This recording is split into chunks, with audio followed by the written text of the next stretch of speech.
Բարև ձեզ։ Առաջինի միջազգային ալիքի եթերում Հայաստանի կողքին հաղորդումն է։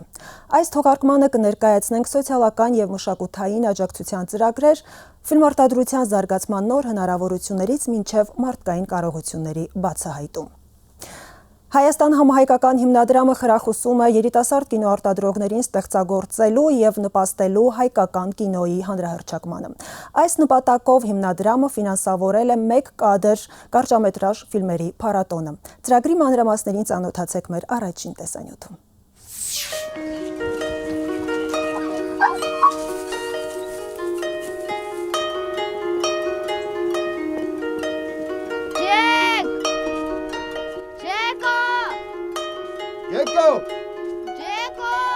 Արձակագիր Համբարձում Համբարձումյանի այս ֆիլմը 2022 թվականին դարձավ «Զրո բյուջե» ֆիլմարտադրության հարթակի մրցանակակիր։ Ջեկոն կապը կտրել փախել է։ Ֆիլմը հեղինակի պատմվածքի հիման վրա նկարահանվեց, ցուցադրվեց եւ ի վերջո մրցանակի արժանացավ 1 կադր կարճամետրաժ ֆիլմերի միջազգային փառատոնի ժամանակ։ Այս ֆիլմին հետագայում հաջորդեցին շատերը։ 2003-ին, երբ դեռ կարճ ֆիլմեր արտադրելու գաղափարը կինոարտադրության մեջ նորություն էր, ծնվեց 1 կադր կարճամետրաժ ֆիլմերի փառատոնի գաղափարը։ Սա նոր շունչ բերեց էկրաններին։ Ես հասկացա, որ լավ, ես գոնե նվազագույնը կարող եմ օգնել իմ միջավայրին նկարելու 1 րոպեանոց ֆիլմեր։ Այսինքն ես ունեի վիդեոկամերան, ես արդեն տիրապետում էի վիդեոմոնտաժին, ես ունեի Երևանի այդ քիչ վիդեոպրոյեկտորները կային իմ ձեռքի տակ, հետեւաբար ես ոնց որ այդ գործիքները ունեի։ Եվ այս ամենը 1 նպատակի եւ 1 կադրի համար։ Ժամանակի ընթացքում միջազգային դարձած փառատոնը սկսեց կազմակերպվել ամեն տարի, քանի որ արդեն գրավել էր շատերի հետաքրքրությունը։ Փառատոնը ունի արդեն 3 մրցույթային անվանակարգ, ըստ էության 4 մրցույթային անվանակարգ, բայց այս տրամաբանությամբ 3 արդեն ավարտուն ֆիլմերի, 1 կադր 1 րոպեն պահպանել ենք այդ անվանակարգը։ Ներկայացված ֆիլմերը մրցութային անվանակարգերում ընտրում են փառատոնի կազմակերպիչները, իսկ մրցանակային ֆոնդը երաշխավորում է Հայաստան համահայկական հիմնադրամը։ Հիմնադրամի միջոցով որպես կամուրջ աշխատում ենք, որպեսզի X գումարը գնա հասնի արվեստագետին։ Փառատոնի հիմնադրի խոսքով նման ֆինանսական աջակցությունները կարևոր են, մասնավորապես սկսնակ ֆիլմարտադրողների համար։ Ինչ որ մի պահի կարող է ունենալ հեշտությամբ դրանք մարել, որպեսզի ստեղծագործությունը, արտադրությունը համեմատաբար ավելի հարմարավետ գնա առաջ։ Ֆինանսական այս աջակցությունը նաև հնարավորություն է նպաստելու հայկական կինոարվեստի զարգացմանը։ Մենք այդ տեսանկյունով ենք մոտենում 1 կադրին, վերջո որևէ իմաստ կորում է, եթե մենք մեր աշխատանքով չպետք է օգնենք մեր արտադրությանը։ Այս տարի եւ փառատոնը կշարունակվի եւ համագործակցությունը Հայաստան համահայկական հիմնադրամի հետ։ Տարի 1.5 միլիոն դրամ ֆոնդով մասնակցելու համահայկական հիմնադրամը, դա ծածկելու է մեր ամբողջ մրցանակային ֆոնդը, այսինքն 1 միլիոն դրամը հատկացվում է զերո բյուջե ֆիլմարտադրության հարթակին։ Առաջիկայում նոր նպատակներ եւս կան։ 1 կադր միջազգային փառատոնը քայլեր է ձեռնարկում ֆիլմարտադրության աշխատանքներին ներգրավելու մարզերում բնակվողներին, կազմակերպելով 1 րոպեանոց ֆիլմերի աշխատարաններ։ Ռեանիմանի անիմացիոն ֆիլմերի եւ պատկերապատման արվեստի միջազգային փառատոնը աշխարհի տարբեր անկյուններից հյուրընկալում եւ ցուցադրում է բազմաժանր ֆիլմեր։ Փառատոնի իրականացման աջակցում է Հայաստան համահայկական հիմնադրամը։ Մանրամասները տեսանյութում։ Սա արդեն Ria Comics-ն է, հրատարակչությունը գամած ձևավորում է, որը մասնակի դասված է լինելու միայն կոմիքս գիրքերի հրատարակչությամբ։ Անիմացիոն նոր նախագծեր, ֆիլմեր եւ հիմա արդեն պատկերապատված գրքեր։ Rea անիմացիոն փառատոնի հիմնադիր Վրեժ Քասումու ձեռքում իրենց հրատարակած առաջին գիրքն է, կոմիքս ժանրով։ Հրյա բռնցքամարտիկի մասին պատմող վեպը իրական պատմություն է։ Գրքի պատկերազարդման աշխատանքների վրա ջանք ու եռանդ չեն խնայել։ Հայկական պատկերապատման արվեստի ոլորտում որակյալ եւ տարբերվող հրատարակություն ունենալու համար։ Մենք հիմա այս գիրքը ունենք արդեն հայերեն, հասանելի մեր բոլոր դերձողներին։ Գրքի հրատարակման աշխատանքներին աջակցել է Հայաստան համահայկական հիմնադրամը։ Համագործակցությունը 3 հիմնական ուղղություններով է ընթացել։ Մեկը այն էր, որ համարտադրության գործընթացը կա մեր մոտ, որ React Co-Production Platform հարթակն է, այնտեղ մեր հայ անիմացիոն ոլորտի մասնագետները ներկայացնում են նախագծեր, մրցույթ է լինում եւ մենք հրավիրում ենք միջազգային պրոդյուսերներին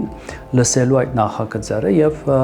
լավագույն 3 նախագծին ֆինանսական աջակցություն ենք տալու իրենց նախագծերը զարգացնելու համար։ Այս փուլում հիմնադրամը կարևոր դեր ունի, քանի որ ֆինանսավորում է մրցանակային ֆոնդերը։ Ամենամյա փառատոնի հաղթողները հենց այս կերպ են ոգևորվում եւ առաջ շարժվում։ Առաջին քայլերից այդ նախագծերը ստանում են ինչ-որ փոքրիկ գումարներ, զարգացնելու սցենարը կամ արդեն ապակա իրենց պրոդյուսերի հետ, համարտադրողի հետ միգուցե ճամփորդել եւ հանդիպել այնտեղ միասին քննարկել։ Այս ֆինանսական աջակցության միջոցով մրցանակակիրները նաեւ հնարավորություն կունենան մասնակցելու Անսիի միջազգային անիմացիոն փառատոնին։ Լուծում ենք ամենակարևոր խնդիրը մասնակետին, որը կարիք ունի միջազգային շուկա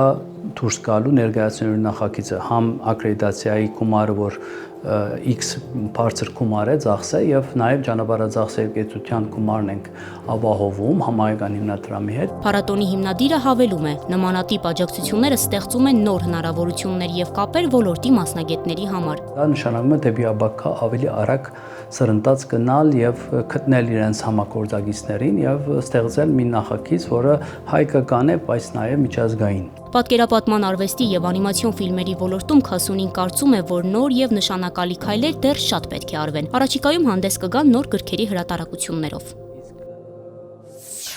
Այս պահին իմ զրուցակիցն է Smart Armenia հասարակական կազմակերպության համահիմնադիր եւ նախագահ Արման Նալբանդյանը։ Բարև ձեզ։ Բարև ձեզ։ Պարոն Նալբանդյան, Հայաստան համահայկական հիմնադրամը Smart Armenia հասարակական կազմակերպության հետ համատեղ մի շարք ծրագրեր է իրականացրել Արցախյան վերջին պատերազմում վիրավորում ստացած զինծառայողներին եւ նրանց ընտանիքներին աջակցության համար։ Ինչ ծրագրեր են, մի փոքր խոսենք այս ծրագրերից։ 2021 թվականից սկսած Smart Armenia բարեգործական հասարակական կազմակերպությունը սկսեց համագործակցել Հայաստան համահայկական հիմնադրամի հետ։ Այդ ընթացքում ունեցել ենք մի քանի ծրագրեր, որոնք ուղղված են եղել պատերազմի հետևանքով վիրավորում ստացած մեր զինծառայողների, այնուհետև պատերազմի հետևանքով տուժածների ընտանիքի անդամների, մասնավորապես կանանց եւ երրորդ ծրագրով էլ արդեն երեխաների հետ կապված ծրագրեր ենք ունեցել։ Վիրավորում ստացած զինծառայողների հետ ունեցել ենք տեղեկատվական տեխնոլոգիաների ոլորտում կրթության ծրագիր, որը իր մեջ ներառել է գրաֆիկ դիզայնի դասընթացներ, թվային մարքեթինգի դասընթացներ եւ ֆրոնտ-էնդ ծրագրավորման դասընթացներ, որոնք 3-ից 4 ամիս ուսուցանելուց հետո մենք նաև կազմակերպում ենք նրանց աշխատանքի տեղավորումը, ինտեգրվել է հետ հասարակության մեջ աշխատանքային ոլորտում։ Իսկ հիմա կարելի է ասել, որ ծրագրի ավարտից հետո շահառուները արդեն զբաղված են իրենց մասնագիտությամբ աշխատելով եւ այդ հարցում օգնել է արդյոք Smart Armenia հասարակական կազմակերպությունը գտնել աշխատանք։ Այո, միանշանակ այո, Պարզ դեպքեր պատմեմ, որ ունենք գրաֆիկ դիզայնի ոլորտում տղաներ, որոնք այսօր արդեն աշխատում են հեղինակավոր ընկերություններում որպես դիզայներներ, մեծ աճ են ունեցել, ծրագրավորողներ ունենք, որոնք արդեն մեծ հմտություններ են ձեռք բերել եւ ջունիոր կարգավիճակով, երբ որ մեր մոտ շրջանավարտ են եղել, արդեն սենյոր կարգավիճակ ունեն։ Ձեր խոսքում նշեցիք, որ նաեւ աջակցություն է ցուցաբերվել կանանց, զոհվածների կանանց, վիրավորում ստացած զինծառայողների կանանց, հետաքրքիր է ինչ մասնագիտություններում են փորձել հմտանալ կանայք եւ ավելի շատ որ մասնագիտություններ պահանջված։ Կանայք նույնպես ունեին նաեւ տեղեկատվական տեխնոլոգիաների ոլորտում մասնագիտությունների ընտրելու հնարավորություն եւ նաեւ մեր գործընկեր կազմակերպության հետ նաեւ ստեղծեցինք մի քանի նոր կրթական ծրագրեր մեր հասարակական կազմակերպությունում, դա արհեստի, այսպես ասած, կրթական ծրագրերներ,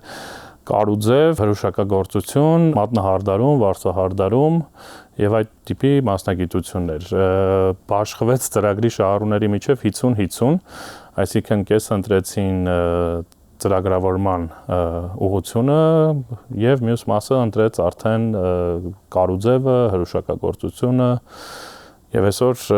եւ այդ ծրագրի շրջանակներում նույնպես այսինքն ով ընտրում էր արհեստը, մենք իրենց ինքնազբաղվածության հնարավորություններ ենք տալի, այսինքն հիմնադրամի հետ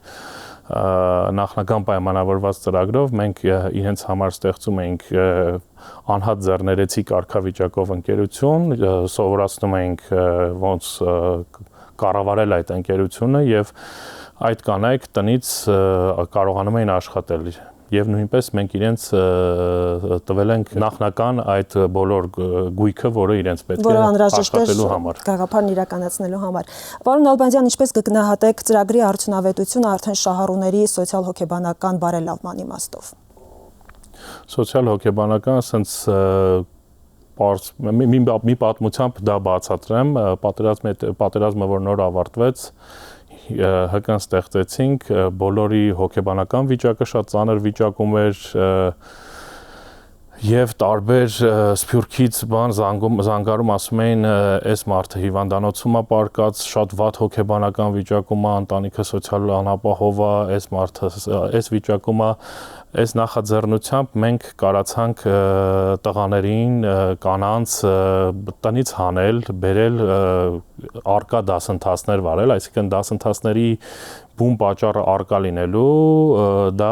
այն էր, որ այդ մարդիկ գոնե տնից դուրս գան, այդ հոգեբանական ծանր ճնշվածությունից դուրս գան, նստեն եւ դասընթացները, ասենց ասեմ, կլոր սեղանի շուրջ էր, սեղանի իհարկե ուղղանկյուն էր, բայց ֆորմատներ պայմանական կլոր սեղանի շուրջ էր, որպեսզի իրենք թիմային աշխատանք սովորեն եւ դա մեր հոգեբանների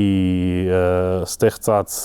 ծրագիրն էր, որ իրենք կարողանան այդ հոգեբանական ծանր վիճակից դուրս գան։ Նաև նախաձեռնությունը շատ կարևոր էր զինծառայողների ընտանիքների երեխաների մասով, հա, նոր մասնագիտություններ ձեռք բերել կամ պատկերացնելու, թե ապագայում ինչ են ցանկանում դառնալ, ինչ մասնագիտություն են ուզում ձեռք բերել։ Այս մասով ինչ ծրագիր է իրականացվել։ Այո, երեխաների հետ էլ ծրագիր իրականացրեցինք ռոբոտաշինության ոլորտում, երեխաները քանի որ ռոբոտաշինությունը դա մեծ ապագա ունեցող ոլորտ է, մենք ընտրեցինք այդ ոլորտը երեխաներին ինտեգրելու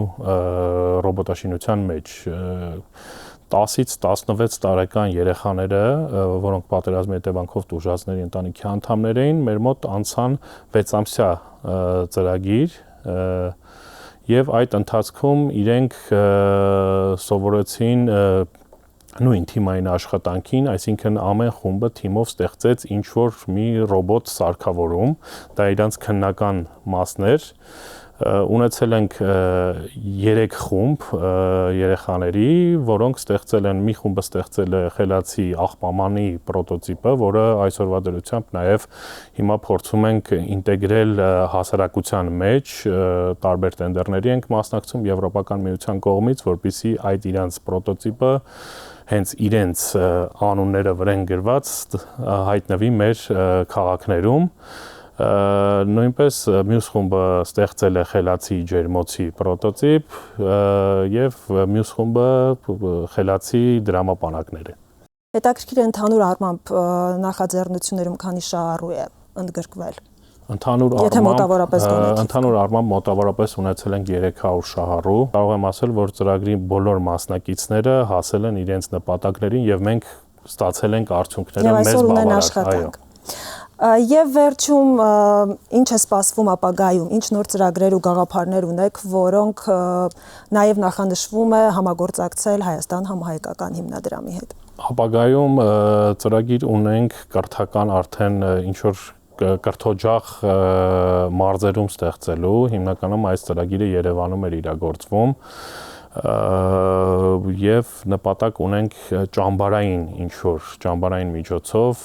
ստեղծել երեխաների համար արդեն ավելի շատ ռոբոտաշինական ինչ որ կրթական կենտրոն, հիմա աշխատում ենք այդ նախագծի վրա։ Հուսով ենք կհամագործակցենք նաև հիմնադրամի հետ։ Շնորհակալություն, պարոն Նալբանդյան։ Հիշեցնեմ մեր հեռուստադիտողներին, որ իմ հյուրն էր Smart Armenia հասարակական կազմակերպության համահիմնադիր եւ նախագահ Արման Նալբանդյանը։ Իսկ մենք կհանդիպենք ուղիղ մեկ շաբաթ անց։ Ցտեսություն։